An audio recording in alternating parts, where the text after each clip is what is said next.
Alors nous sommes dans Bereshit bara Elohim, hein, et Hashamaim, vet aeretz. Au commencement, Dieu créa les cieux et la terre. N'est-ce pas? J'aime la parole. Vous aimez la parole? Je sais que vous êtes des amoureux de la parole. Vous savez, vous qui suivez TV de vie, Radio de vie, vous qui nous envoyez des mails d'ici, de Paris, de partout, vous savez que nous sommes particulièrement encouragés par vos témoignages, par votre amour pour la vérité. Et parce que quand il y a des choses que vous ne comprenez pas, vous n'osez pas, vous ne manquez pas de nous le signaler. Et quand un enseignement n'est pas, n'est-ce pas, équilibré, vous êtes également là pour nous le rappeler. Et nous sommes tellement, tellement encouragés par cette attitude, hein, que vous manifestez à l'égard de frères et sœurs, à l'égard à notre égard, et également à l'égard de l'Évangile. Voilà, donc l'Évangile que nous prêchons. Soyez en tout cas encouragés, fortifiés.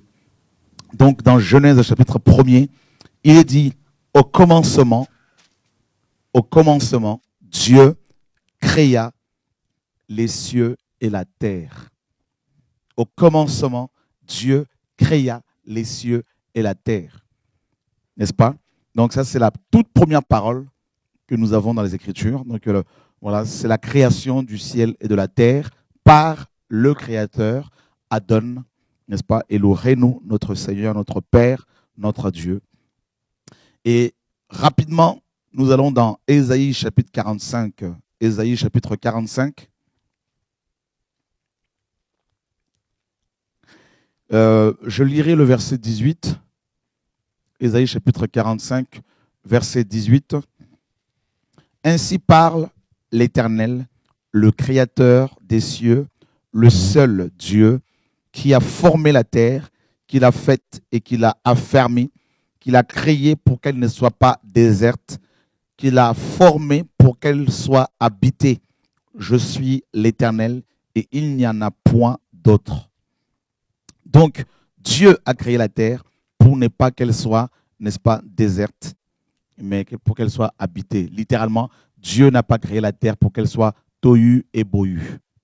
D'accord? Donc, quand nous lisons Genèse chapitre 1er, le verset 1er, quand la parole dit qu'au commencement, Dieu créa les cieux et la terre, et Ésaïe nous apprend que la terre n'avait pas été créée déserte, tohu et bohu, parce que le verset 2 nous apprend que la terre était informe et vide.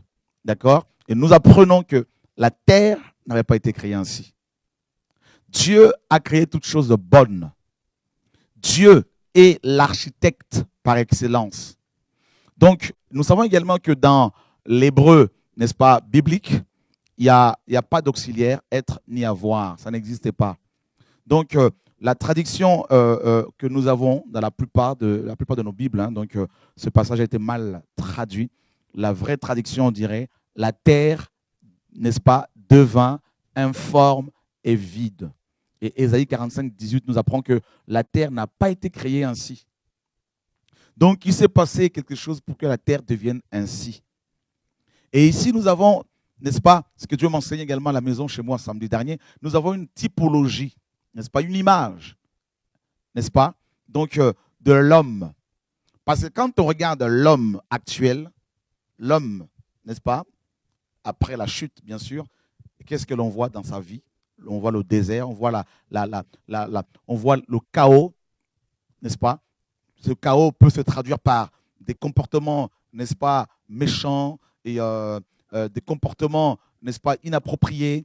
Et ce chaos peut se traduire par la mort, par les diverses sortes de maladies qui frappent, n'est-ce pas, les hommes. On voit le chaos sur le plan familial, vous voyez, et on voit le chaos sur le plan, mes amis, économique. On voit le chaos sur le plan climatique.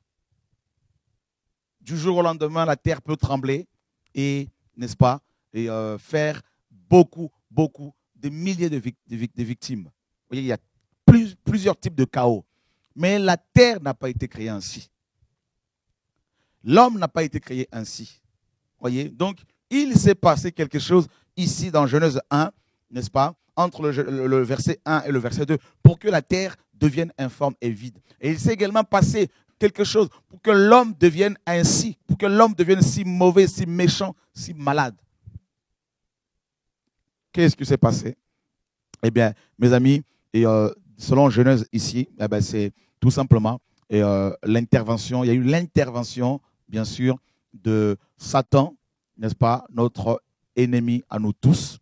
Et donc là, nous avons l'intervention de Satan, bien sûr, et dans sa chute, la terre va devenir informe et vide. Pourquoi? Parce qu'on nous enseigne qu'il y avait des ténèbres à la surface de l'abîme. Il y avait des ténèbres à la surface de l'abîme. Les ténèbres, bien sûr, ici, c'est bien sûr l'ennemi de nos âmes. Ce n'est pas l'enseignement de ce soir, mais je vais vous amener quelque part. Et grâce au Seigneur, je vous amène quelque part avec l'enseignement. Et parce que le Seigneur me l'a déjà communiqué là, et ce soir, il me communique encore de nouvelles choses. Et je crois que nous allons vraiment, vous et moi, nous régaler avec la parole. Et la terre était en forme vide, donc on nous dit qu'il y avait des ténèbres à la surface de l'abîme. Vous voyez, tout de suite, n'est-ce pas, on nous parle des ténèbres. Donc il y a Dieu qui va créer, qui crée la terre et les cieux de la terre. Et on nous dit qu'il y a eu un chaos tout de suite après la création. Un chaos, tohu et bohu, le chaos total. Et après ce chaos-là, on voit les ténèbres, le règne des ténèbres. Et on nous dit que l'Esprit de Dieu se mouvait au-dessus des eaux. C'est terrible. Les ténèbres d'un côté et l'Esprit de l'autre. Voyez? Et donc, vous comprendrez pourquoi, n'est-ce pas, le Seigneur Yeshua dans Matthieu 13 nous a parlé de la parabole du blé et de l'ivraie. Là où le blé travaille, l'ivraie aussi, n'est-ce pas, à côté. Les ténèbres. Voyez, frères et sœurs? Et là, c'était le règne des ténèbres. Et quelqu'un nous lira rapidement Ésaïe chapitre 8, verset 23.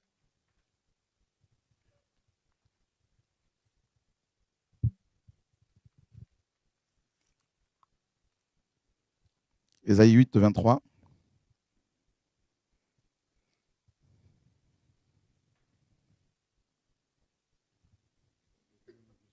Amen. Mais les ténèbres ne régneront pas toujours sur la terre où il y a maintenant des angoisses. Si les temps passés ont couvert d'opprobre le pays de Zabulon et le pays de Naphtali, le temps à venir couvriront leur gloire la contrée voisine de la mer au-delà du Jourdain, le territoire des gentils. Alors, vous voyez ici, mes amis, Ésaïe le prophète reçoit une révélation concernant ces ténèbres et il nous apprend que ces ténèbres, mes amis, régnaient. D'accord, hein, les ténèbres ne régneront pas toujours sur la terre où il y a maintenant des angoisses. Eh bien, mes amis, ces ténèbres, bien sûr, qui représentent Satan, les démons, les satanistes, tout ça, en gros, le royaume, n'est-ce pas, des ténèbres. Et ces ténèbres également, mes amis, peuvent se traduire par toutes sortes d'angoisses, n'est-ce pas? Les hommes sont angoissés à l'idée de mourir un jour. Les hommes sont angoissés à l'idée de perdre tous leurs biens. N'est-ce pas? Les hommes sont angoissés à l'idée, mes amis. Vous savez, ici en France, en ce moment, notamment en Île-de-France, il y a la neige qui tombe. Et les gens, et beaucoup sont angoissés parce qu'ils se disent, mais comment allons-nous faire pour aller travailler, tout ça? Vous savez, les angoisses. Il y a plusieurs. Les gens sont tellement angoissés. Et les ténèbres amènent l'amertume, amènent les angoisses. Les ténèbres amènent la peur. Et Isaïe nous dit que ces ténèbres ne vont pas continuer, ne régneront pas toujours. Voyez? Et dans le chapitre 9, au verset 1er, le peuple qui marchait dans les ténèbres voit une grande lumière. Voyez, Isaïe en fait nous renvoie dans Genèse 1. Voyez? Le peuple qui marchait dans les ténèbres. Quel peuple? Ici, il est question d'abord du peuple juif. Hein. Mais on peut y voir également prophétiquement les peuples des nations, parce qu'il y en a tellement. Donc les Français, les Belges, les Congolais, tout ça. Toutes les nations marchent dans les ténèbres. Voyez? Vous savez pourquoi? Eh bien, laissez-moi vous dire ceci. Merci Saint-Esprit. Il me donne un passage dans Ésaïe, chapitre... Oh, j'aime le Saint-Esprit. Je ne sais pas si vous l'aimez vous, mais moi je l'aime beaucoup. Alléluia, gloire à Dieu. Dieu est magnifique. Et Ésaïe, chapitre 25, verset 6... Hein, verset 6 à 8. Quelqu'un pourra-t-il nous le lire?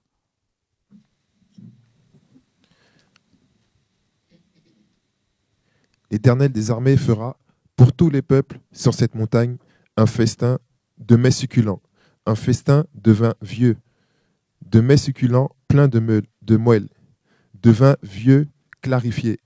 Et sur cette montagne, il anéantit le voile qui voile tous les peuples, la couverture qui couvre toutes les nations. Il anéantit la mort pour toujours. Le Seigneur, l'Éternel, essuie les larmes de tous les visages. Il fait disparaître de toute la terre le déshonneur de son peuple, car l'Éternel a parlé. Donc, Ésaïe nous apprend qu'il y a un voile qui est jeté sur tous les peuples de nations. Ce voile, c'est les ténèbres. Ce voile les empêche de voir Dieu. Voilà pourquoi vous pouvez parler même aux intellectuels, même aux savants de ce siècle de l'Évangile. Ils peuvent vous tourner, mais vous prendre pour des malades. Ils peuvent tourner l'Évangile en dérision parce qu'ils sont tout simplement voilés. Ils sont dans les ténèbres. Et ces ténèbres sont tellement épaisses qu'elles sont pratiquement, elles sont tellement épaisses que vous ne pouvez pas, même la lumière du soleil ne peut pas éclairer ne serait-ce que quelques centimètres. C'est-à-dire, c'est les ténèbres qui avaient couvert le pays d'Égypte. Voyez mes amis, voilà, les ténèbres. Et ces ténèbres, n'est-ce pas, reviendront encore de manière visible, littérale, après l'enlèvement de l'Église. Le royaume de l'homme impie sera plongé pendant quelques heures dans les ténèbres, nous dit Apocalypse. Eh bien, présentement, ces ténèbres sont spirituelles. Elles représentent toutes sortes de maladies. Elles représentent le péché. Elles représentent, mes amis, la confusion, les angoisses. Elles représentent, mes amis, ici également l'opprobre. L'opprobre. Eh bien, les nations sont dans l'opprobre. Les nations sont dans la confusion. Les ténèbres. Eh bien, c'est le royaume de Satan. Et allons voir un peu dans Matthieu chapitre 4. Quelqu'un pourra rapidement nous lire le verset 17.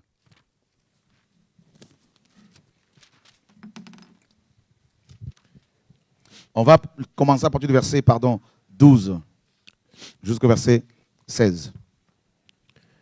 Lorsqu'il eut appris que Jean avait été livré, Jésus se retira dans la Galilée.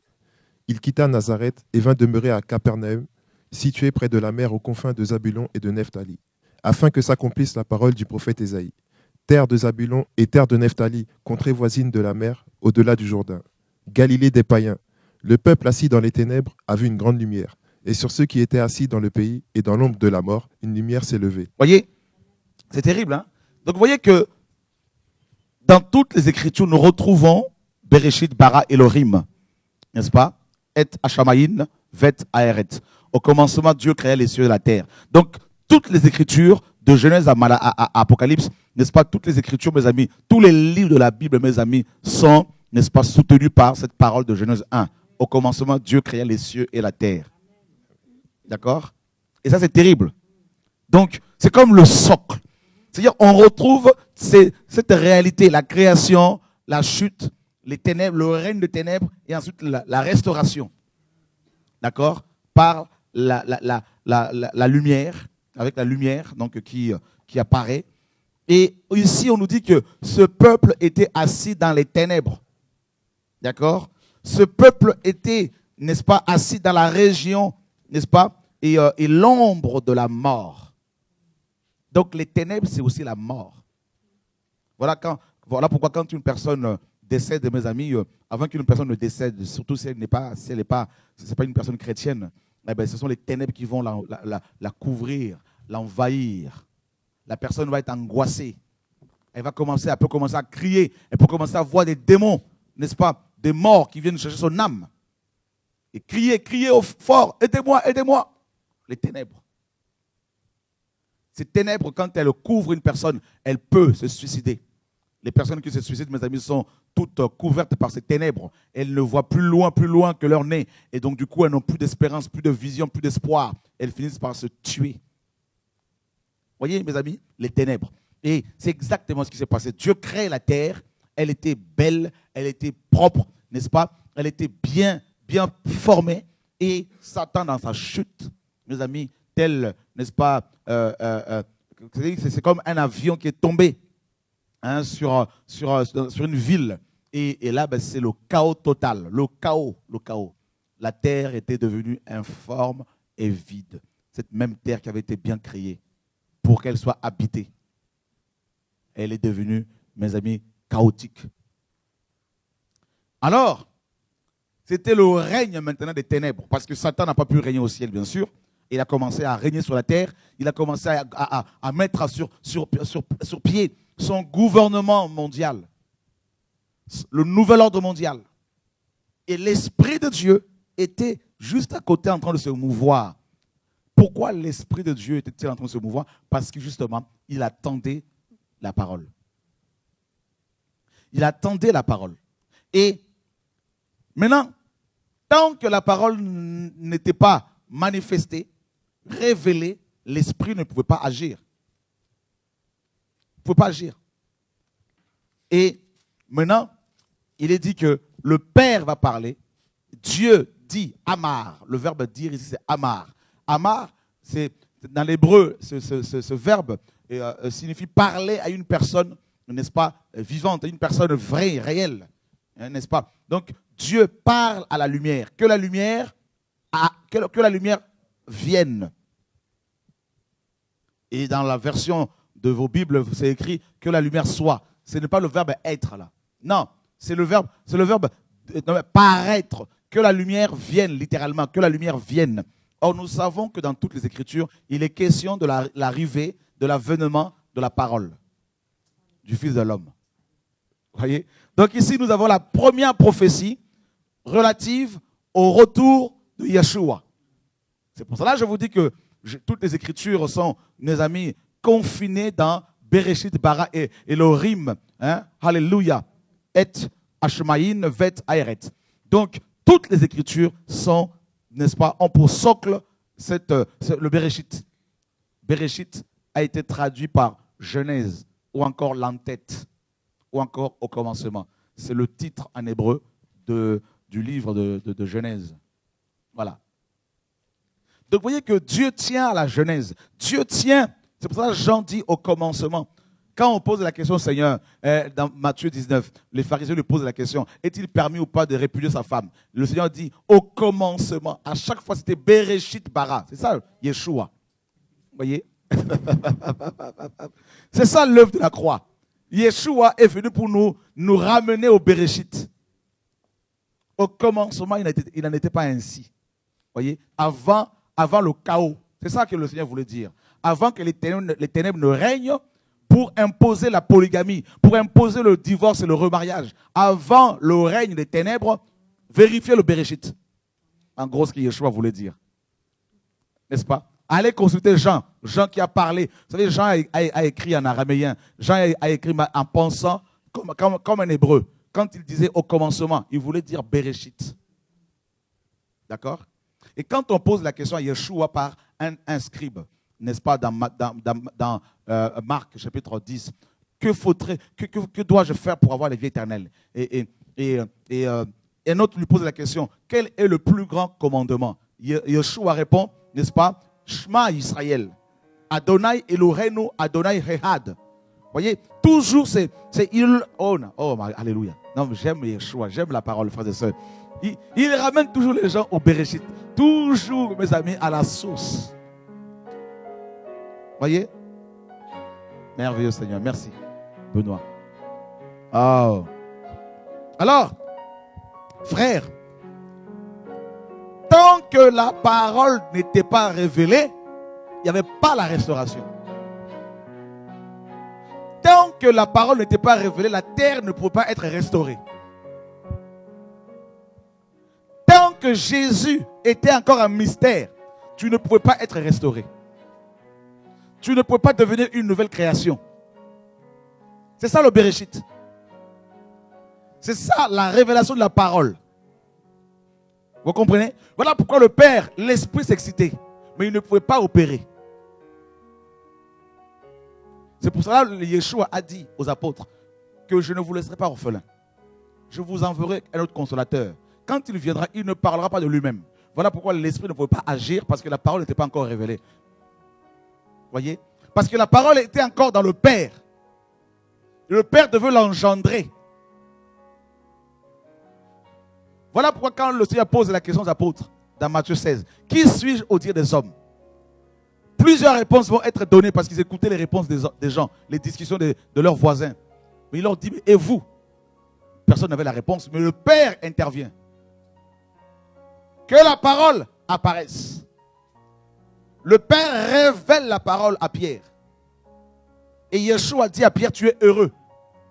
Car ce ne sont pas la chair et le sang, c'est-à-dire les écoles rabbiniques, qui t'ont révélé ma personne. Car je suis un mystère. Mais c'est mon Père qui est dans les cieux. Le Père qui avait parlé, que la parole vienne maintenant. Est-ce que vous aimez la parole, frères et sœurs? Est-ce que vous voyez quand l'Esprit nous enseigne, la Bible devient, mes amis, vraie. Jesus Christ. Il y a quelque chose ici, là. Je vois beaucoup d'anges ici avec des rouleaux. Et ils sautent, ils dansent, ils descendent. C'est magnifique, frères et sœurs. Oh, quand un fleuve d'eau limpide également qui commence à couler ici. Les révélations de ta parole est claire et elle donne de l'intelligence au simple. J'aime quand l'Esprit m'enseigne la parole. Vous vous êtes pas posé la question pourquoi l'Esprit est en train de se mouvoir? Quelqu'un qui est en train, au lieu de rester tranquille, parce que le Saint-Esprit savait que la parole allait venir. Telle une femme amoureuse qui attend maintenant son chéri. Alléluia. Oh mon Dieu. Quand le Père a parlé, hein, l'Esprit a saisi la parole. Que la lumière paraisse. La lumière était quelque part, sur son trône.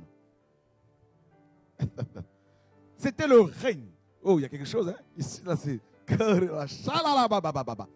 Je vous dis là, mes amis, cette parole manifestée, cette parole, frère, pure, devant cette parole, Satan ne peut rien. Les démons ne peuvent rien. Les maladies partent d'elles-mêmes au nom de Yeshua.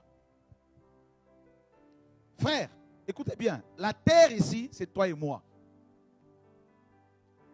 Abîmé, déformé, informe et vide. L'esprit était à côté, parce que l'esprit, il est omniprésent.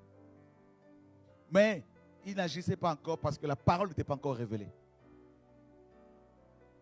Lors de la réforme protestante au XVIe siècle, l'esprit était là. L'esprit était là, mais il n'opérait pas. Il n'opérait pas. L'esprit était là à côté de Calvin, à côté de Luther, mais il n'opérait pas. Parce qu'ils étaient encore les ténèbres du catholicisme romain. Parce que les ténèbres, c'est aussi la religion. Les ténèbres représentent la religion aussi. Le péché, Satan, les démons, la religion. L'Esprit de Dieu était là parce qu'il est Dieu, il est omniprésent. Mais il n'opérait pas. Pourquoi? Parce qu'il fallait que la parole soit révélée. Et maintenant, quand le Père a décidé que la parole allait être révélée à Luther, que le juste vivra par la foi, alors que Luther a toujours lu ce passage, sans l'Esprit, ce jour-là, la parole a été révélée à Luther. Automatiquement, l'Esprit a commencé à opérer. Il y a eu le réveil, la réformation protestante. Il y a eu, l'Europe était embrassée par la vérité. Et les ténèbres s'étaient dissipées. Jesus Christ. Il n'y a rien de nouveau sur la terre. Ce qui existe a déjà existé. Ce qui existe a déjà... Oh my God. Voilà pourquoi ce réveil qui arrive, ce réveil dans lequel nous sommes, frère, les ténèbres vont de plus en plus se dissiper. Oh my God. Jesus Christ. Écoutez l'enseignement ce soir de la part du Saint-Esprit, de notre Père. La terre, c'est toi et moi. Cette terre, le Père savait que cette terre devait porter la semence. Cette terre devait produire des fruits, des arbres. Cette terre devait produire des animaux. Cette terre devait également donner naissance à Adam et Ève. Mais elle était abîmée.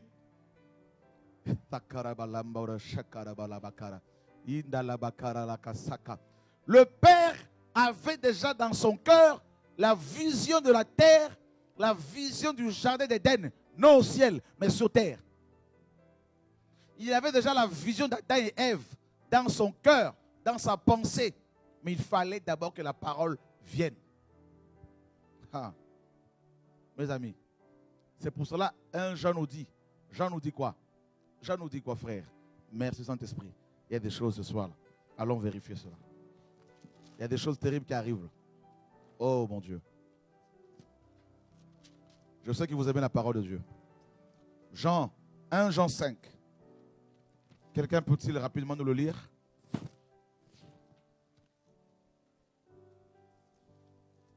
« 6 et 7. On y va. La lumière luit dans les ténèbres et les ténèbres ne l'ont... 1 Jean chapitre 5 verset Ah, pardon. 6. Après on lira Jean là-bas, Jean 1 là-bas. Pas de problème. Ouais, comme tu l'as trouvé, ouais. C'est lui, Jésus-Christ, qui est venu avec de l'eau et du sang. Ok, on s'arrête à 2 secondes. C'est lui, Jésus, qui a fait quoi? Que la lumière vienne. Alléluia. Mais oui, et Jean confirme que Jésus a répondu à l'appel du Père. Il a répondu à l'invitation du Père, Yann. Oh, Jean, n'est-ce pas qu'il a dit que nous avons contemplé, hein? Nous avons vu de nos yeux, n'est-ce pas, la lumière qui était auprès du Père. Nous l'avons touché, palpé, sur la sainte montagne de la transfiguration. Mais il a dit quoi ici? Eh bien, c'est lui.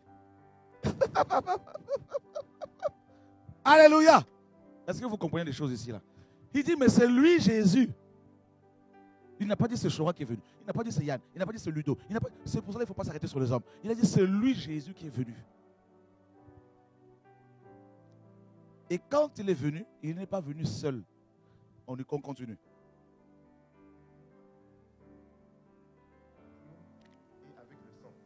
Et c'est l'Esprit qui rend témoignage, parce que l'Esprit est la vérité. Ah, Car il y en a 3 qui rendent témoignage dans le ciel. Le Père, la parole, l'Esprit Saint. ah, le Père, la parole et... L'Esprit Saint. On répète encore. Le Père, premièrement. Et Dieu dit, le Père. On continue. Deuxièmement, La parole. la parole. Que la lumière vienne. La parole. Et ensuite, troisièmement, L'Esprit Saint. et l'Esprit Saint. L'Esprit qui se mouvait. Mes amis. Jesus Christ. Shababa. Oh. Vous comprenez la parole, frères et sœurs? Les écailles vont tomber ce soir encore de nos yeux. Nous allons encore, mes amis, lire la Bible autrement. Même moi-même, je reçois en même temps que vous, frères. En même temps. C'est l'Esprit qui nous enseigne. Et maintenant, le verset que tu as lu tout à l'heure, là, Jean chapitre 1. Hein? My God. Alléluia. À partir du verset 1er. Au commencement était la Au parole. commencement Était la parole. était la parole. Au commencement était la parole. Bereshit. C'est ça là, le Bereshit. Bara. On y va? Et la parole était avec Dieu. Mhm. Et la parole était Dieu. Elle était au commencement avec Dieu. D'accord. Toutes choses ont été faites par elle, et rien de ce qui a été fait n'a été fait sans elle. Donc, pour que la terre soit restaurée, comme il est dit que toute chose a été faite par la parole. Donc, sans la parole, la terre n'allait pas être restaurée. Seule la parole pouvait, mes amis, restaurer la terre qui était dans le chaos, tohu et bohu. D'accord? Voilà pourquoi il est dit que rien de ce qui a été fait n'a été fait sans elle. Vous comprenez? Donc, on continue. En elle était la vie En et la elle lumière. était la vie, et la vie était là, la lumière. Parce que les ténèbres ne pouvaient, ces ténèbres-là de Genèse 1 ne pouvaient, mes amis, se dissiper que Par la parole. grâce à la lumière. D'accord? La lumière Yeshua. On continue. Et la vie était la lumière des hommes. La lumière luit dans les ténèbres, et les ténèbres ne l'ont point reçue. En fait, ici, on a mal traduit le verbe. Ce n'est pas le verbe recevoir ici. La lumière luit dans les ténèbres, et les ténèbres ne l'ont point compris. Voilà la vraie traduction. C'est pour cela que quand Jésus disait détruisez ce temple, et en 3 jours je le rebâtis, ceux qui étaient dans les ténèbres, les religieux, ils ont dit non, il veut détruire le temple de Salomon, le temple que Hérode a restauré. Ils n'ont pas compris. Ils n'ont pas compris ce message. Voilà pourquoi quand Dieu envoie des vrais messagers, ils ne sont pas compris de leur vivant. Parce que les gens sont plongés dans les ténèbres. Et la vraie traduction, ce n'est pas le verbe recevoir ici, c'est le verbe comprendre. C'est pour ça que Nicodème est allé voir, Nicodème, un chef des Juifs, un grand enseignant, un docteur de la loi, est allé voir Jésus la nuit pour comprendre.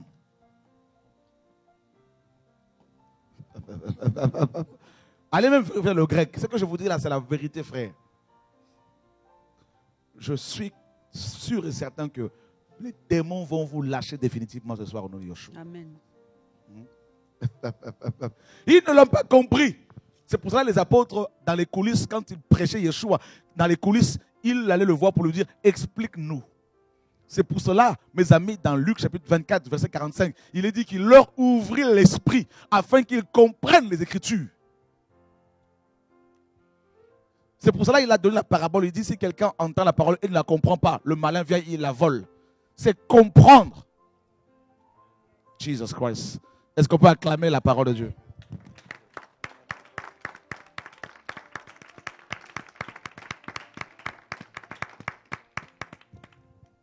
Jesus Christ. J'aime l'évangile pur. J'aime le Saint-Esprit. Frère, c'est pour cela que je préfère rester seul. Que tout le monde me lâche, ce n'est pas grave. Mais je veux rester sur la vérité, avec la vérité. Parce que, comment voulez-vous? Je ne peux plus me passer de tels trésors. Et ceux qui aiment la vérité seront toujours avec nous. On va toujours avancer. Alléluia. C'est comprendre le langage de Dieu. Jesus Christ. Non, mais il est trop fort. Le langage de Dieu, Dieu parle cependant tantôt d'une manière, tantôt d'une autre. Mais souvent, on ne prend pas garde. Parce qu'on ne le comprend pas. Hein? Il dit, allons voir Lazare. Lazare, notre frère, dort. Ils ont dit, mais les apôtres ont dit, mais il est mort, lui dit qu'il dort. Non, dis à ton voisin, il est trop fort, Jésus.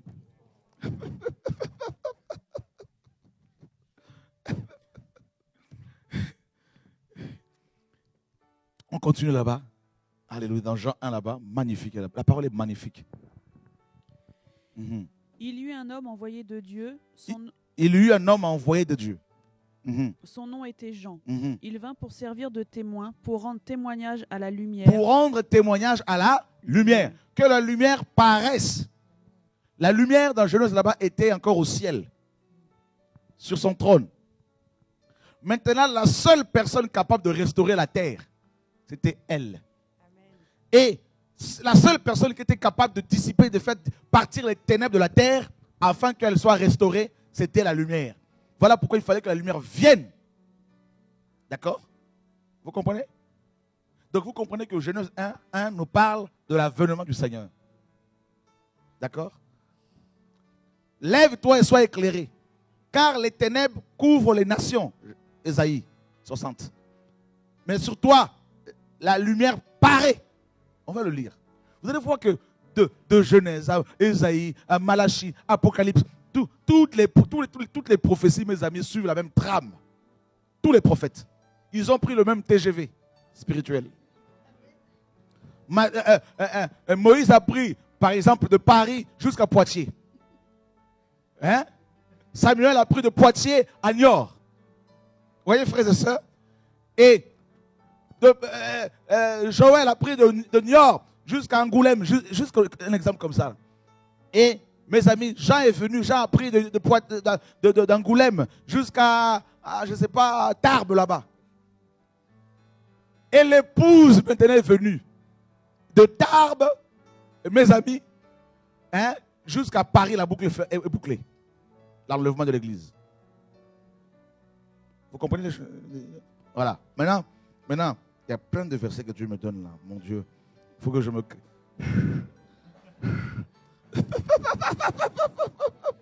Oh, ça va aller. J'explose là-dedans. Il y a une implosion là-dedans. Là. Oh mon Dieu. Jesus Christ. Jean est venu pour rendre témoignage à la lumière. D'accord? Pour dire, c'est cette lumière-là qui est censée vous restaurer, qui est censée faire partir vos ténèbres et enlever le tohu, le bohu de vos vies, de vos villes, de vos foyers. D'accord? Afin de vous amener de vous restaurer, de vous ramener à votre, n'est-ce pas, situation initiale, hein, votre position initiale avant la chute, la restauration, la réformation. D'accord? On continue? Afin que tous crussent par lui.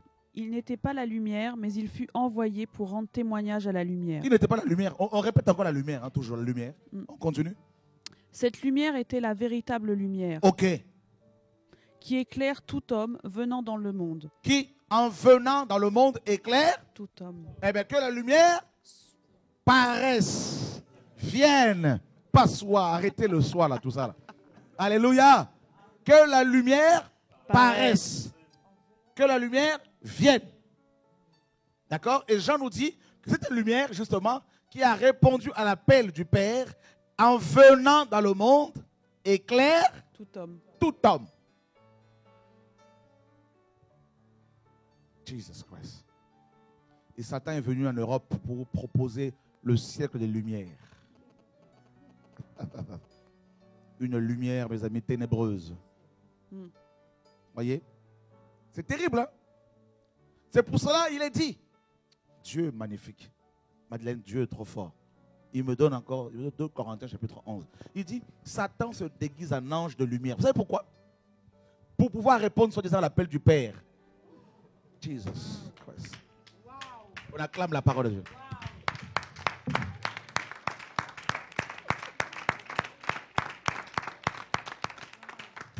Est-ce que vous voyez comment Dieu parle? Est-ce que moi je pouvais savoir ces choses-là? Non. On va lire ce passage-là. Non, il est trop fort. Il est ici ce soir, Madeleine. C'est glorieux. Comment l'Esprit nous enseigne. Non, on m'a souvent parlé du Saint-Esprit, mais je ne pensais pas qu'il était capable, mes amis, de faire ces choses-là. Tellement j'étais religieux. 2 Corinthiens 11, 2 Corinthiens, Yann, 11. au verset 13 et 14. Lis-nous le verset 13 et 14. Ces hommes-là sont de faux apôtres, des ouvriers trompeurs, déguisés en apôtres de Christ. Et cela n'est pas étonnant, puisque Satan lui-même se déguise en ange de lumière. Satan se déguise en ange de lumière. Mais il n'est pas l'ange de lumière. Il se déguise. Donc quand vous appelez Satan l'ange de lumière, c'est faux. Il n'est pas l'ange de lumière. Il se déguise. Il prend la forme de l'ange de lumière. L'ange de lumière, c'est Yeshua, l'ange de l'Éternel. Vous voyez? Donc maintenant, Satan sait que le Père a demandé à ce que la lumière vienne. Et que Jésus doit répondre à cet appel à chaque fois. Il a répondu à cet appel. Il a répondu hier. Il répond aujourd'hui. Il répondra demain. Hier, il a répondu en venant mourir sur la croix. Aujourd'hui, il répond en nous visitant. Demain, il va répondre en venant visiblement. Et Satan le sait. Voilà pourquoi il se présente comme l'ange de lumière pour nous dire, c'est moi la lumière que le Père veut dans vos vies.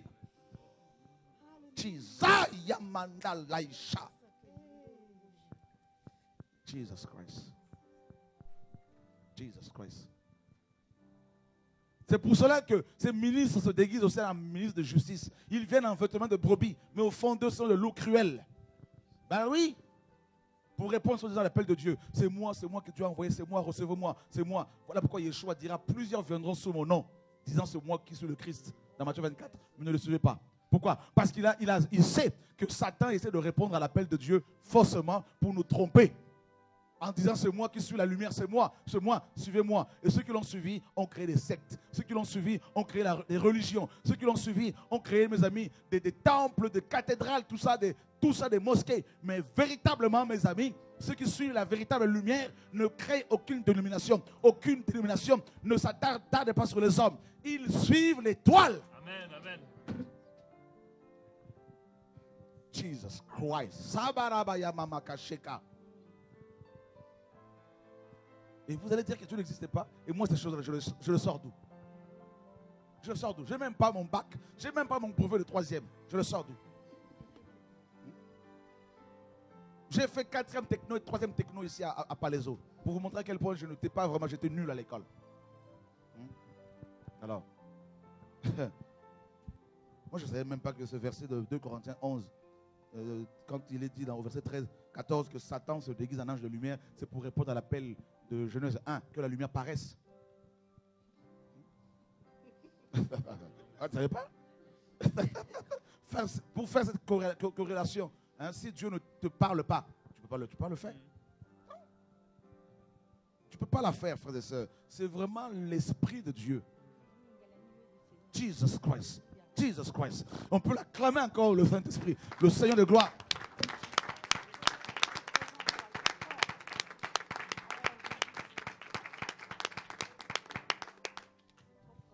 C'est pour cela, il y a moins de 10 jours, il est venu me voir, je t'attends chez moi pendant que je dormais. 2 pigeons m'ont pris. Ils m'ont transporté sur une haute, mes amis, alléluia, tour, très très haute. Il y avait une statue de Jésus, faux Jésus dessus. Et Ce statut a commencé à parler, c'était le diable. Le diable me disait, c'est moi Jésus. Je lui dis, non, tu n'es pas Jésus. Il me disait, c'est moi Jésus. Je lui dis, non, tu n'es pas Jésus. Il me disait, c'est moi, c'est moi. Je dis, non, non, non. Et je lui pose la question, donne-moi le nom du Père. Il commençait à s'agiter, à s'exciter. Il me dit, le Père n'a pas de nom. Pourtant, Jésus, dans Jean 17, au verset 6, il disait, Père, je leur ai fait connaître ton nom. Je lui demande, alors donne-moi le nom du Père. Il me dit, non, le Père n'a pas de nom. Alors je lui dis, je veux voir le vrai Jésus. Et le ciel s'est ouvert. Et j'ai vu Jésus-Christ de Nazareth descendre du ciel avec gloire et puissance. Satan s'est sauvé, frères et sœurs. Oh my God. Oh my God. Jesus Christ. Il est venu proposer une fausse lumière. La lumière religieuse. Le catholicisme, le pentecôtisme, le baptisme, le protestantisme, mes amis, tous ces ismes, c'est la fausse lumière pour résoudre nos chaos, pour apporter le changement. Mais il n'y a pas de changement. Car la religion ne peut produire la vie dans la mesure où la vie est une personne. Jésus a dit, je suis le chemin, la vérité et la vie. Et en tant que vie, personne ne peut la contenir, personne ne peut la quantifier, personne ne peut l'enfermer dans une boîte. La religion organisée peut vous donner une bonne moralité, mais elle ne peut pas produire la vie. Vous vous rendez compte, frères et sœurs? La lumière que la terre la terre attendait, parce que la terre était couverte par les ténèbres. Elle était étouffée. Déjà, elle était abîmée, déserte, informe et vide, dominée par les ténèbres. La solution ici, pour la terre, pour sa réformation, ce n'était ni un homme, ni, mes amis, une religion, ni un bâtiment, ni une cathédrale. C'était la lumière. Et quand cette lumière est venue visiblement sur terre il y a 2000 ans, cette lumière a trouvé Israël dans les ténèbres. Voilà pourquoi il y avait des handicapés, des aveugles, il y avait des malades partout. Satan liait les gens comme cette femme courbée pendant 18 ans par Satan, alors qu'elle était fille d'Abraham. Et tout le monde attendait la lumière. Jean a été envoyé pour préparer le chemin de cette lumière. Et quand la lumière maintenant est arrivée, quand elle est rentrée dans les synagogues, les démons disaient, qu'y a-t-il entre toi et nous? Tu es venu pour nous perdre.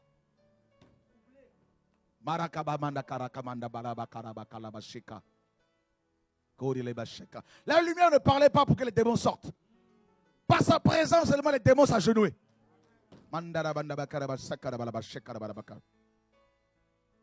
Même des légions quittaient des corps, demandaient la permission d'habiter les ports. Jesus Christ. Vous voulez jouer avec lui? Ah, non. Vous voulez vous amuser avec lui? Ah, non. Yeshua, Jésus, il est trop fort. Ah. Cette lumière, quand Adam est tombé dans le péché, il a perdu son vêtement divin. Il s'est confectionné des vêtements avec des figuiers, des feuilles de figuier. Quand la lumière est venue le soir, tel le feu, cette lumière a brisé, consumé le vêtement de feuilles, de figuier. Et Adam s'est retrouvé nu. Devant cette lumière, tout le monde est nu. Waouh! Satan n'aime pas ce message. Non, non, non, non, non. Il n'aime pas ce message. Quand la lumière est venue, devant Zachée devant la lumière, il n'a pas eu besoin que la lumière lui dise tu es voleur. Zachée a commencé à déballer ses affaires. J'ai volé. Si j'ai volé, si tu as volé, Zachée, je vais rembourser. Zachée a dit qu'il allait rembourser le quadruple. Vous savez que c'était la loi de Moïse. Automatiquement, la lumière a éclairé Zachée sur la loi. On peut acclamer la parole encore, frère.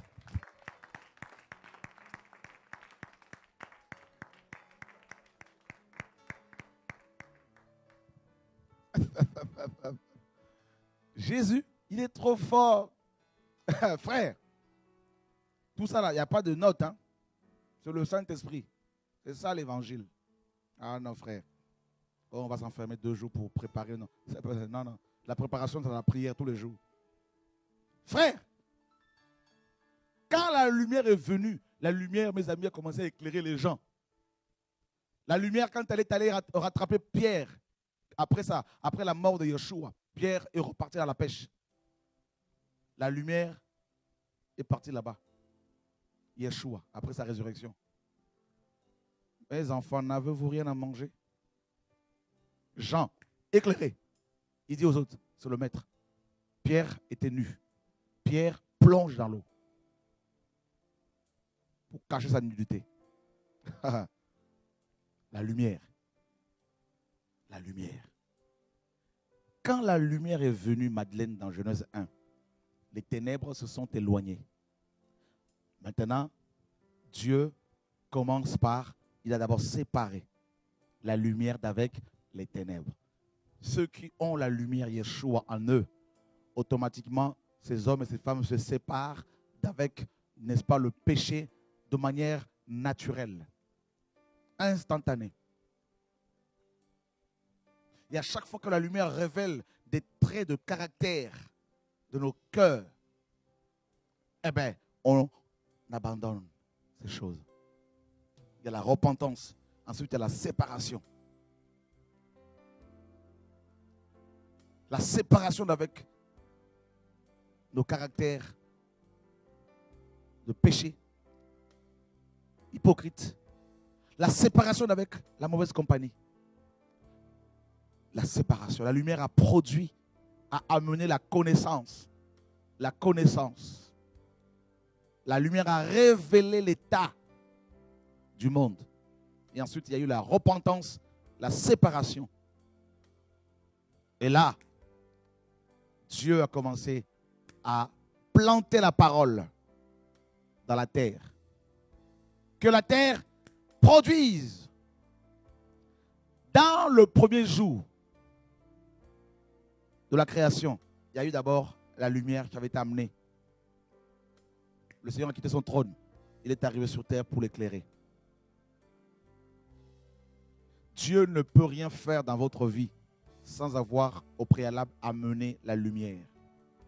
La lumière va vous révéler votre état de péché, de pécheur, de médiocrité, de bassesse, d'incompétence, d'ignorance, d'orgueil, de racisme, de tribalisme. Et ensuite, vous allez avoir honte de votre état. Et vous allez procéder à la... Vous allez avoir la conviction du péché. Ensuite, la confession. Et troisièmement, l'abandon. Et quatrièmement, la conversion. Ça s'appelle la repentance. Et ensuite, le Seigneur, ça c'est toujours le premier jour, hein, il va vous séparer, vous isoler pour vous former. Ça c'est toujours dans le premier jour. Et c'est comme ça que Dieu procède dans la vie de chaque enfant de Dieu. Ben oui. C'est toujours le Béréchit qui se répète. Ben oui, dans nos vies. Tous les jours. Alors, mes amis, Dieu parle à la terre, que la terre produise. Là, nous sommes au deuxième jour. Que la terre fasse ci, que la terre produise des fruits, des plantes, des herbes, n'est-ce pas? Des plantes de toute espèce, toutes sortes de plantes. Et la terre a commencé à produire alors qu'elle était couverte par les ténèbres. Elle était stérile, elle était abîmée, elle ne pouvait pas produire la vie. Bah oui, la lumière a été amenée et la séparation. Ensuite, Dieu a planté sa parole. Et voilà la terre qui était déserte. Elle est devenue, mes amis, elle est devenue habitée. Ah oui. C'est terrible. Hein? Tout ça grâce à la lumière. La terre qui était déserte a été habitée. La terre est devenue un grand jardin. Il y a eu le jardin d'Éden. Waouh! Et Dieu maintenant prend cette même terre. Il prend un petit bout de cette terre, il va façonner maintenant l'homme. Mais l'homme, avant qu'il ne soit façonné, il était couvert par les ténèbres. Il était abîmé dans le désert, informe et vide. Et Dieu façonne l'homme. Et il souffle dans ses narines un souffle de vie. Et pour que l'homme domine sur les poissons de la mer, les oiseaux du ciel, les animaux des champs, le Père s'est servi de son Fils comme modèle. Car sans le Fils, on ne peut pas régner. Sans le Fils, on ne peut pas dominer sur le royaume de Satan. Voilà pourquoi il est dit, créons l'homme à notre image, selon notre ressemblance, afin qu'il domine. Ben oui, sans le Fils de Dieu, sans la parole, sans la lumière, sans Yeshua, on ne peut pas dominer. On ne peut pas véritablement gouverner. Waouh, tout tourne autour de Jésus. Et l'homme, créé à l'image de Dieu, créé parfaitement par le Seigneur, a commencé à dominer, à régner. Et de nouveau, les ténèbres sont venues par le biais du serpent. Et ce serpent a séduit Ève, comme vous le savez, et il a pu malheureusement atteindre l'homme. Et de nouveau, il y a eu le chaos. Ah oui. Tu as vu la jeune... Tu prends le micro, tu peux. En fait, j'ai pas de mots là. Je suis en train de réaliser en fait tout ce que le Seigneur. Les profondeurs de la parole de Dieu. Les merveilles que contiennent sa loi Madeleine. C'est tellement magnifique. Le premier chaos est intervenu lors de la chute de Satan. C'est la terre qui était abîmée. Le deuxième chaos est intervenu, n'est-ce pas, quand le serpent a séduit Ève. Cette fois-ci, c'était l'homme qui était dans le chaos. Désert. Parce que la gloire l'a quitté. Il est devenu désertique. Informe et vide. Vidé de Dieu. Tous ont péché et sont privés de la gloire de Dieu. L'homme est devenu comme la terre, abîmé dans le désert, le chaos, sida, cancer, l'aveuglement, le racisme, toutes ces calamités ont frappé l'homme. Et de nouveau, il fallait que la lumière vienne. Mais cette fois-ci, le Père s'est dit, la lumière ne va plus venir comme une lumière abstraite comme ça, mais comme une personne incarnée. Jesus Christ. Pour affronter le serpent dans son propre camp, sur son terrain. Et il a envoyé des prophètes pour annoncer l'avènement de cette lumière qui allait s'incarner. Le mystère de la piété est grand. Et Isaïe a dit, Dieu vous donnera un signe. Voici la Vierge deviendra enceinte. Elle gardera sa virginité tout en étant enceinte. Le mystère de la piété. Comment une femme peut-elle être enceinte tout en étant vierge? Cette fois-ci, Dieu veut nous faire comprendre que le premier être humain abîmé par le serpent était sorti de la terre. Mais le dernier Adam est esprit. Et qu'il allait rentrer dans le ventre de Marie de manière miraculeuse, à l'insu de Satan.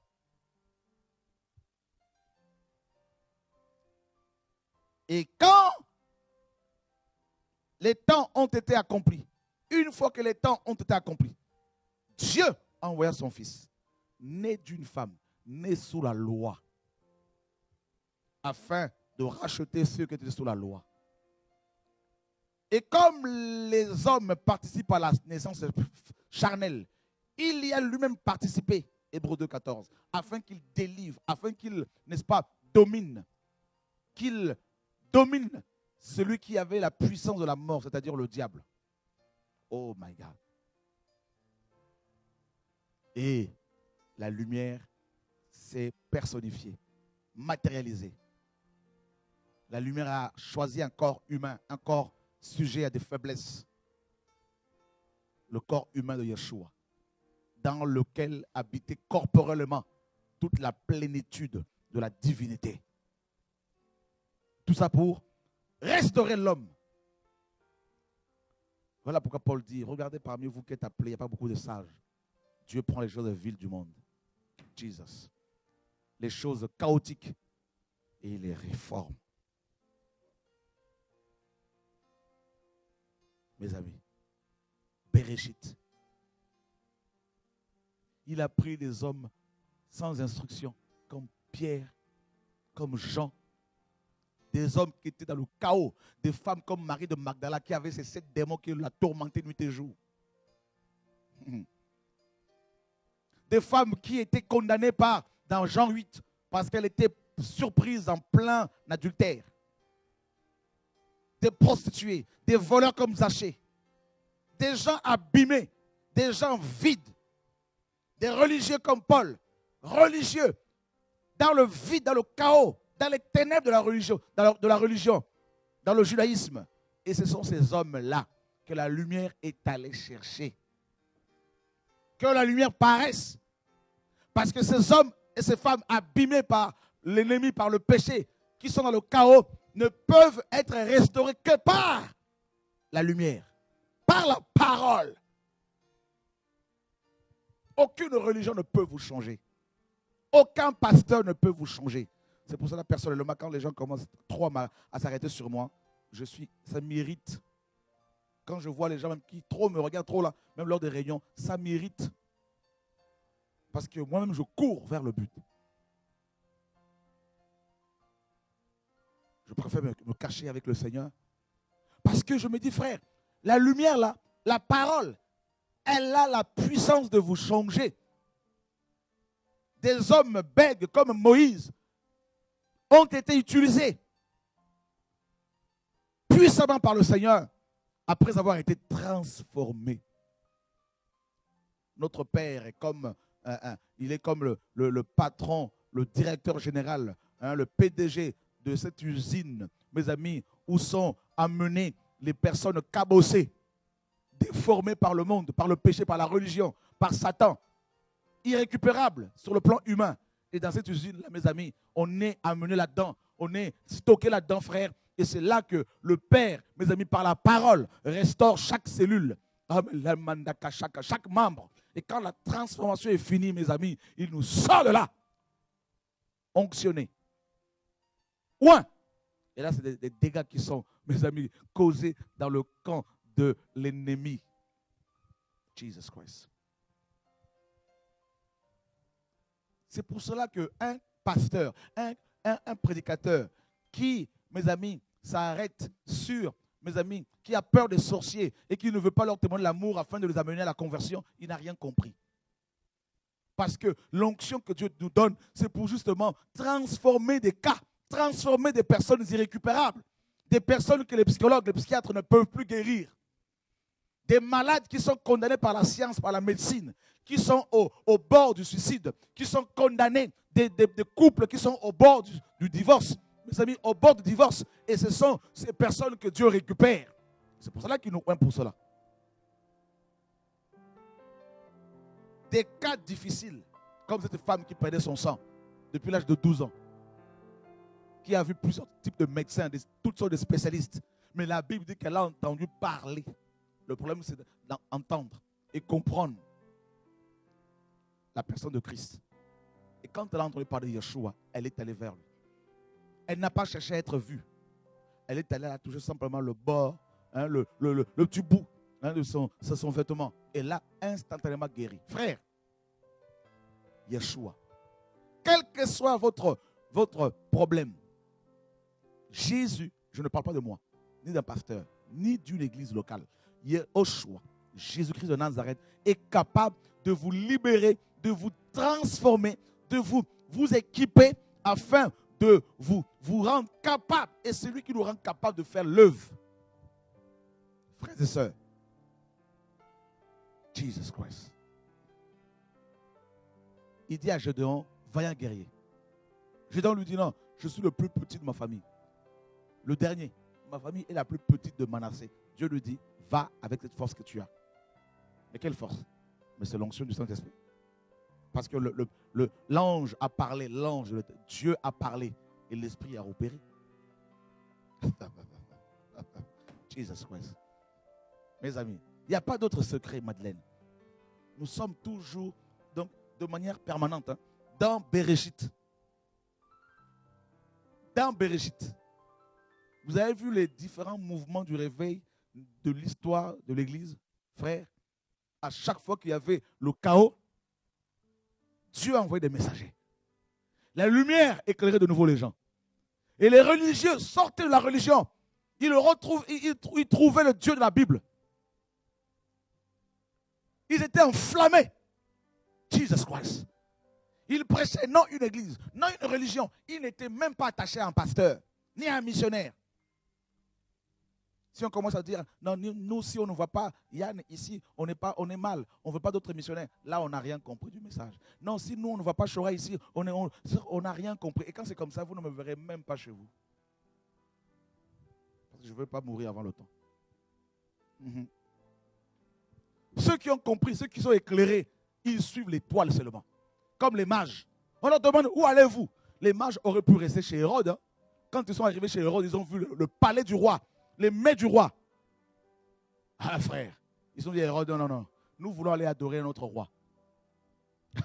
Nous avons vu sur l'étoile. Vous savez, ceux qui ont déjà vu l'étoile du Seigneur, ils ne peuvent pas s'arrêter sur les rois de ce monde. Ceux qui ont vu l'étoile, ceux qui ont goûté à l'étoile, ceux qui ont été éclairés. C'est pour ça que Hébreux 10 nous dit qu'il est impossible à ceux qui ont été éclairés et qui sont tombés d'être renouvelés. Donc c'est difficile que les gens qui sont véritablement éclairés tombent et repartent dans le péché comme pas possible. Parce que Dieu les enlève avant. Il les enlève avant de mourir. Parce que quand on est éclairé, quand on a goûté à Jésus, quand on a vu Jésus à l'œuvre, quand on a vu le ciel, la nouvelle Jérusalem, frère. Mais Paul dit, frère, Paul dit, à cause de l'excellence de la révélation de Yeshua, j'ai renoncé à tout.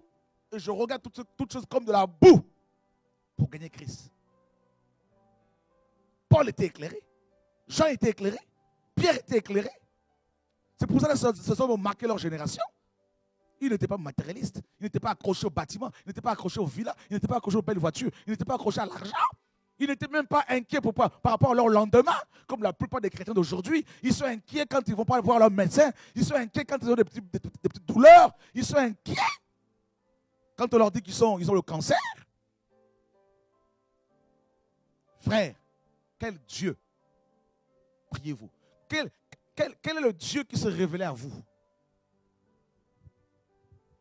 Si vous avez reçu une autre lumière, vous serez inquiet par rapport à votre lendemain. Vous serez inquiet par rapport à votre santé. Vous serez inquiet par rapport à... Vous aurez peur de la mort.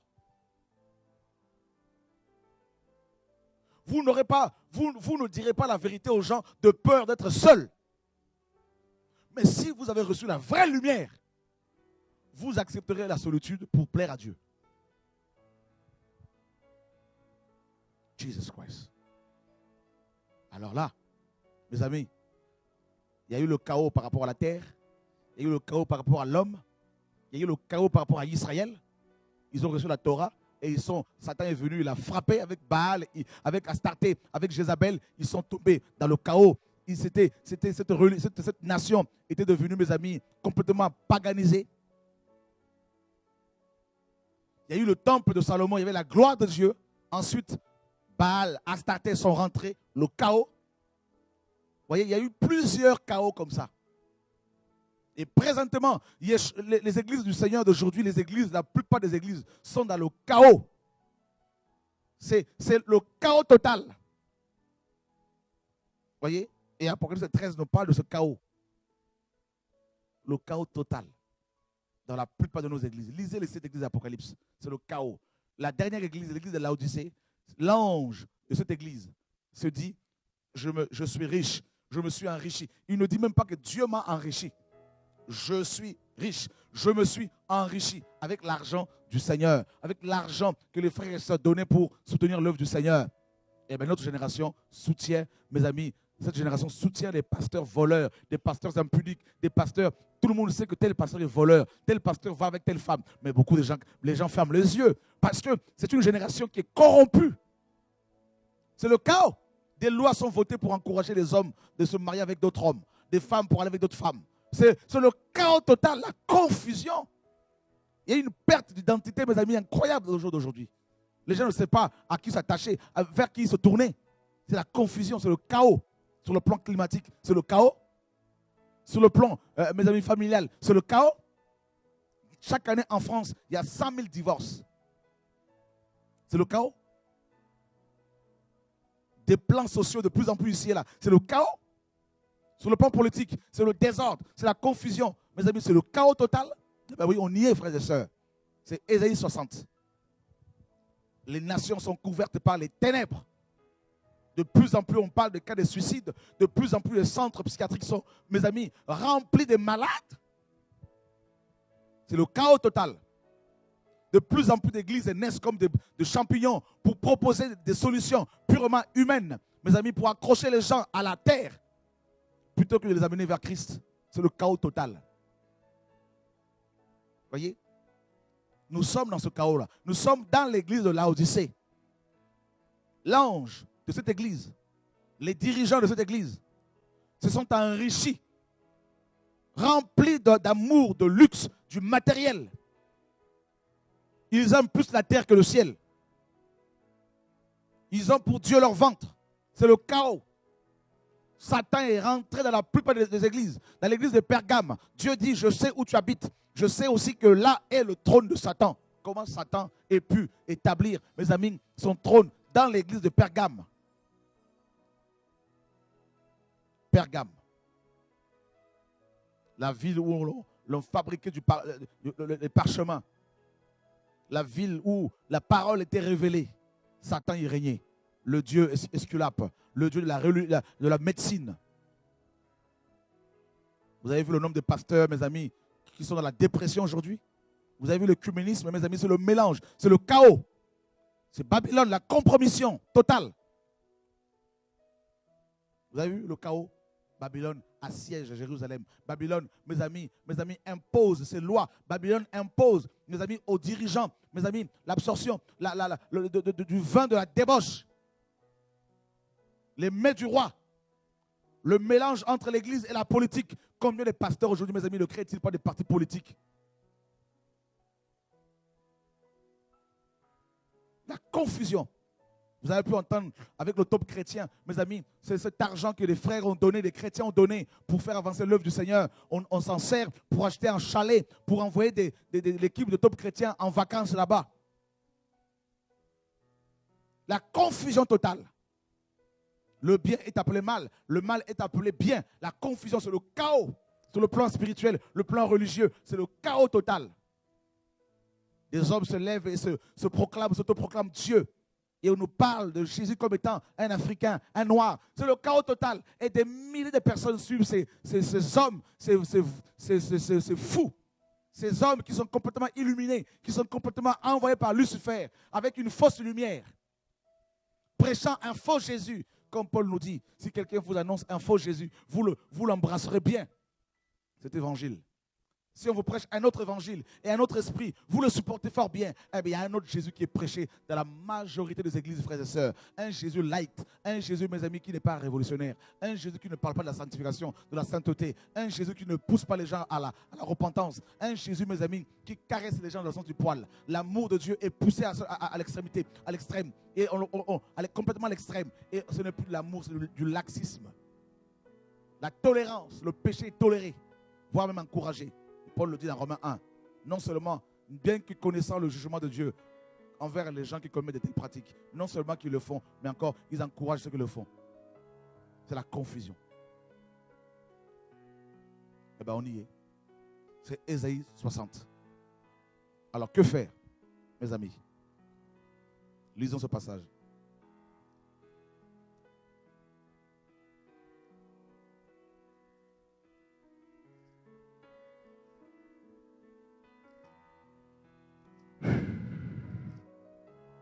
Quelqu'un peut nous lire du verset 1er au verset 3. Ésaïe 60. Lève-toi, sois éclairé, car ta lumière arrive, et la gloire de l'Éternel se lève sur toi. Voici, les ténèbres couvrent la terre, et l'obscurité les peuples. Mais sur toi l'Éternel se lève, sur toi sa gloire apparaît. Des nations marchent à ta lumière, et des rois à la clarté de tes rayons. Vous voyez comment la parole est digne de confiance, frères et sœurs. Oh, les prophètes parlent tous le même langage. Lève-toi. C'est ce que l'église de Yeshua doit faire maintenant. Comme quand Philippe, après le réveil de la Samarie, Philippe était assis. L'ange lui apparaît pour lui dire, lève-toi. On est resté longtemps endormi. Maintenant, le son du chauffard retentit. Voici l'époux. Lève-toi. Lève-toi. Ça, c'est la première chose à faire. C'est de se lever. On est resté longtemps assis dans les ténèbres, assis dans la religion, assis dans nos conforts, mes amis, hein, dans nos conforts, dans nos maisons lambrissées. Nous sommes longtemps restés assis là. Oh non, je suis timide, je ne peux pas parler, témoigner. Lève-toi maintenant.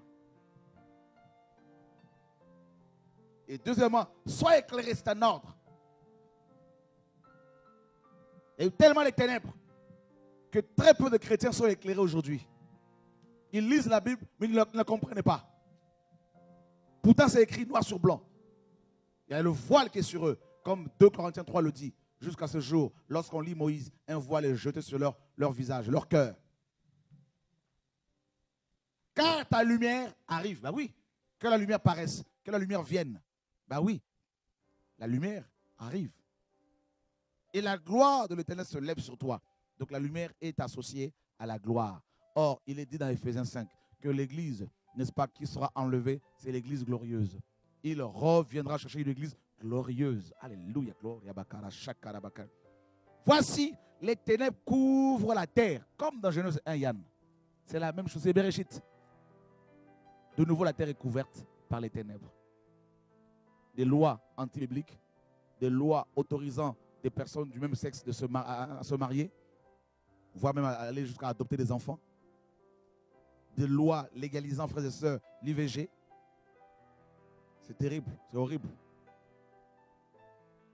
Des jeunes filles qui vont, n'est-ce pas, qui sont dans la promiscuité sexuelle, qui sont dans la débauche.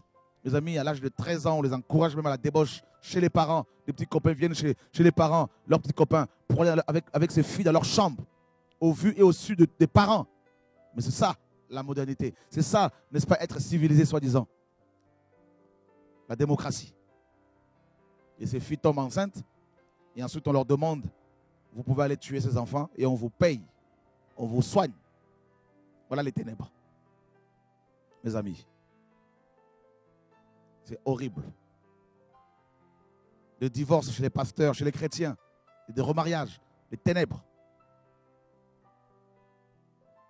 Et les ténèbres couvrent les nations. Sur toi, sa gloire apparaît. Voyez, hein, que la lumière paraisse. Sur toi, la gloire apparaît. Pas sur tout le monde tout de suite, mais d'abord sur l'Église, l'Ecclésia. Des nations marchent à ta lumière et des rois à la clarté de tes rayons. Quelle grâce! Quelle grâce! Quelle grâce! Et on finit avec un passage, Apocalypse, chapitre, mes amis, 19.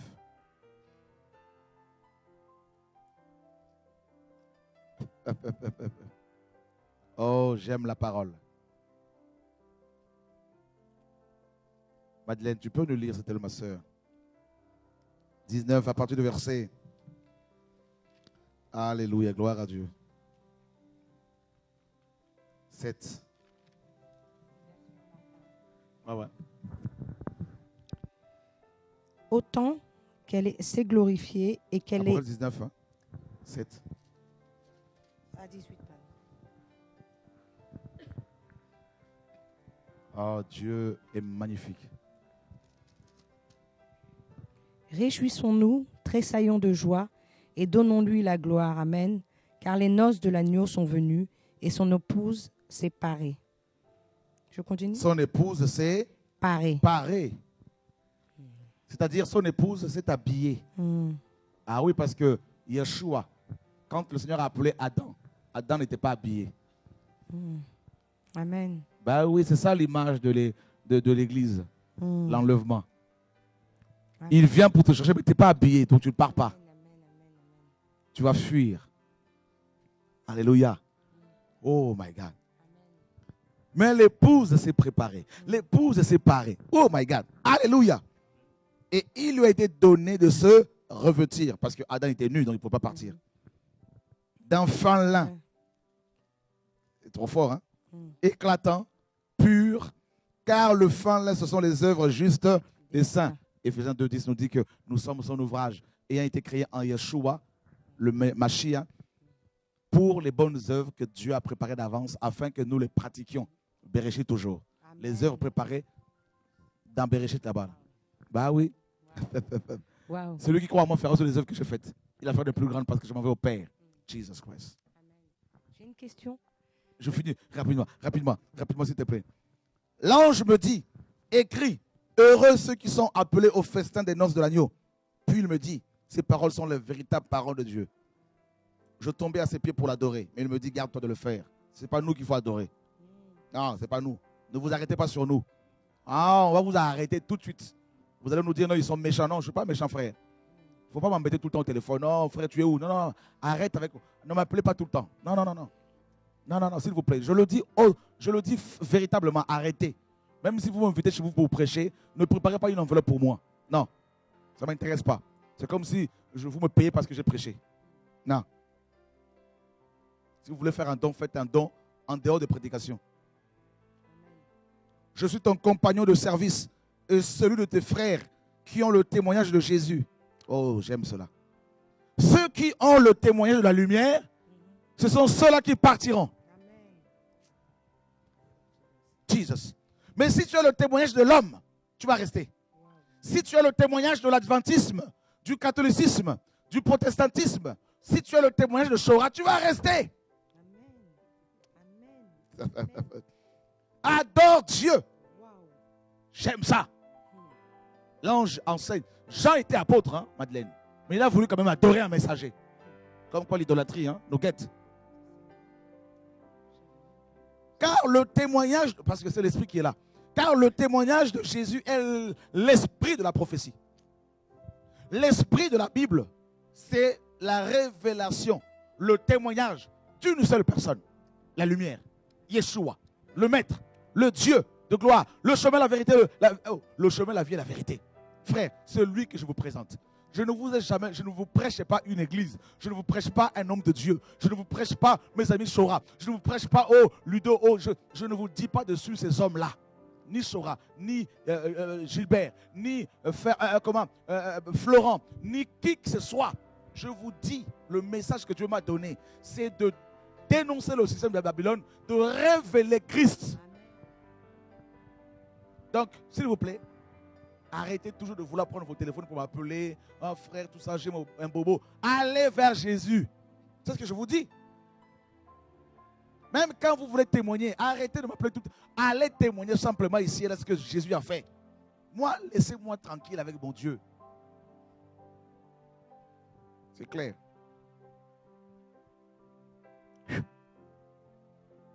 J'aime ça. L'ange dit à Jean, non, ne m'adore pas. Je suis ton compagnon, je suis votre compagnon. Oui, frère. Car le témoignage de Jésus, on n'a pas dit le témoignage du pape, de Lourdes. Le témoignage de Jésus. My God, oh my God. Quand j'arrive à ce point-là, frère, je suis tout excité.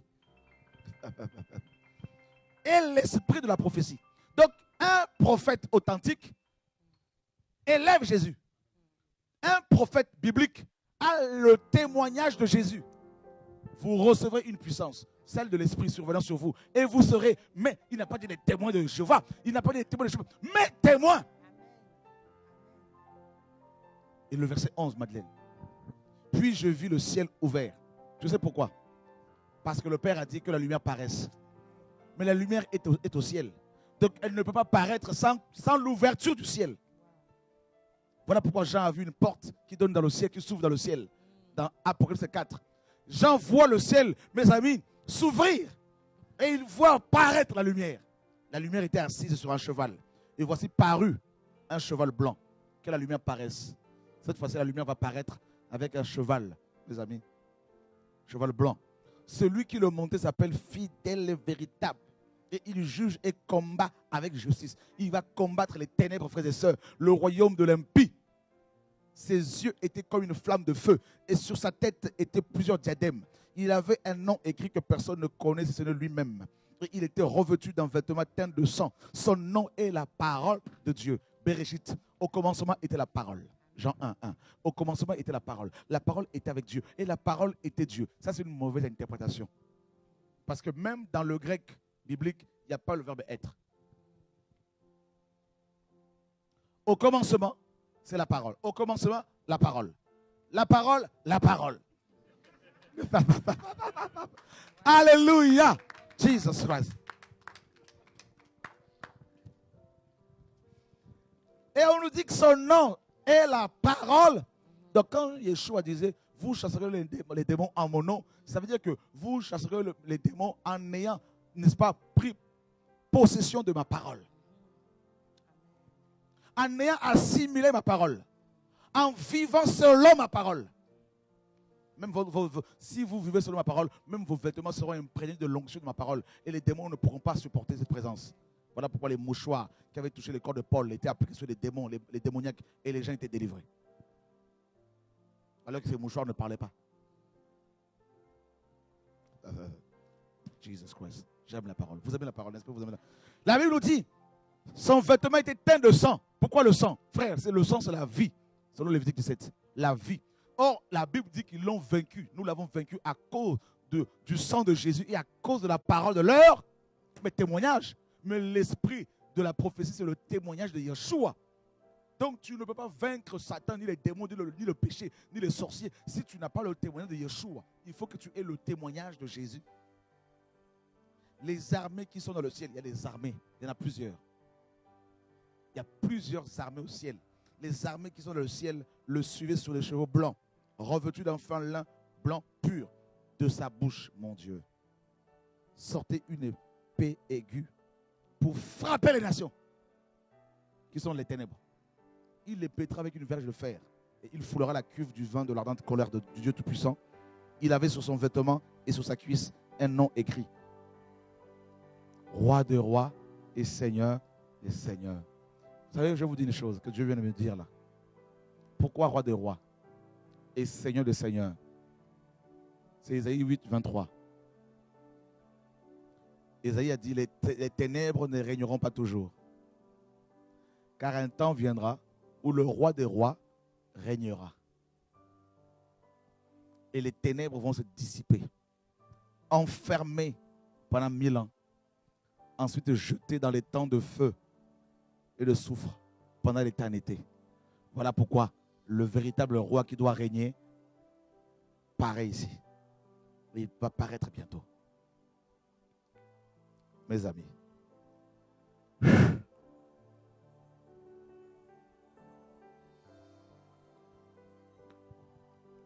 Vous pouvez partager, vous pouvez y aller, on va finir bientôt. Je veux juste poser juste une question. Ouais, Donc en fait, si j'ai bien compris, la première lumière qui est venue, c'était la parole. La parole. Bereshit. Bereshit. Ensuite, Christ est venu. La deuxième lumière qui est venue. La lumière est venue deuxièmement. Voilà, dans le monde par Christ. De manière visible. Physique et en la personne de Christ. Et la troisième venue de la lumière, ce sera à l'enlèvement, c'est ça? La troisième venue de la lumière sera lors de l'enlèvement pour l'épouse. Amen. Dans les airs. Amen. Et la quatrième, n'est-ce pas? Oui, quatrièmement, la lumière paraîtra visiblement. La Bible dit dans Apocalypse 1, 7, voici, il vient avec les nuées et tout œil le verra, Amen. même ceux qui l'ont percé. Amen. Et dans Zacharie 12, là-bas, il est dit que les Juifs verront les marques de ses clous dans ses mains et reconnaîtront que c'est lui qui, n'est-ce pas, qui est le véritable Mashiach. Et ils vont pleurer sur lui. Amen. Voyez, frère? Donc, il est venu premièrement dans Genèse 1, sous la forme de la lumière pour éclairer le monde. Il est venu deuxièmement en la personne. Donc, il y a eu plusieurs typologies, des prophètes qui sont venus pour annoncer sa venue. Tous ces prophètes étaient des images, des figures de Christ. Ensuite, Yeshua est venu deuxièmement en tant que lumière, une lumière visible. Le mystère de la piété est grand. Paul nous dit, Dieu a été manifesté en chair. Et la lumière viendra troisièmement, donc lors de l'enlèvement de l'Église. Et quatrièmement, la lumière reviendra sur terre avec l'Église pour régner pendant 1000 ans. Ensuite, il détruira la terre, le Seigneur Yeshua, et établira le millénium, la nouvelle Jérusalem pour l'éternité. Les ténèbres ne seront plus là, parce qu'elles vont être jetées dans les temps de feu pour l'éternité. Madeleine. Voilà, mes amis. Que toute la gloire soit rendue au Seigneur. Voilà, j'ai senti que cette onction est partie. Donc, je ne peux plus continuer l'enseignement. Donc, je pense que sinon, ça va être la chair. Le Seigneur nous a nourris, nous a encouragés. Et quand je vous dis qu'il ne faudrait surtout pas nous appeler, ce n'est pas parce que nous ne voulons pas vous avoir au téléphone. Donc, si vous avez des questions à poser, vous pouvez toujours nous appeler. Il n'y a pas de problème. Appelez pour des questions. N'hésitez pas. Donc, nous ne voulons pas vous rejeter. Mais je veux simplement nous faire comprendre que il faut vraiment que les frères et sœurs se focalisent sur la personne de Christ. Les nouveaux convertis, on peut comprendre que ceux qui viennent de se convertir, ils ont besoin d'être encadrés pendant quelques temps. Mais ceux qui sont convertis depuis des années, mes amis, il faudrait comprendre aussi qu'il faut aller directement vers le Seigneur et nous appeler, bien sûr, pour nous témoigner de ce que le Seigneur fait dans vos vies. Et toutes ces illuminations que le Seigneur nous donne, et mes amis, ont pour objectif de révéler la personne de Christ et qu'il croisse, Yeshua, et que nous nous diminuions. Donc, toute la gloire lui soit rendue. Merci pour vos prières, merci pour vos soutiens, hein, tant spirituels que matériels et financiers. Et ces soutiens nous permettent de pouvoir fonctionner correctement. Et merci Seigneur. Donc, demain, c'est l'ouverture du centre Didasco. Donc, nous allons inaugurer les 3 salles de classe demain, donc pendant toute la semaine. Pensez à nous dans vos prières. Et samedi prochain, comme d'habitude, nous serons ici à Bras de Fer, à Évry, pour, n'est-ce pas, donc une réunion de réveil, comme d'habitude, à partir de 16h30. Mais comme d'habitude, vous serez là 2 heures à l'avance. Et voilà, il y a tellement de gens qui viennent de partout. Donc, que le Seigneur soit glorifié. Fortifiez-vous, soyez encouragés et que Yeshua vous garde. Allez, je ne sais pas si quelqu'un avait quelque chose à dire avant de clôturer. Voilà, on a fini. Que Dieu vous garde. Alors, à très bientôt. Au revoir.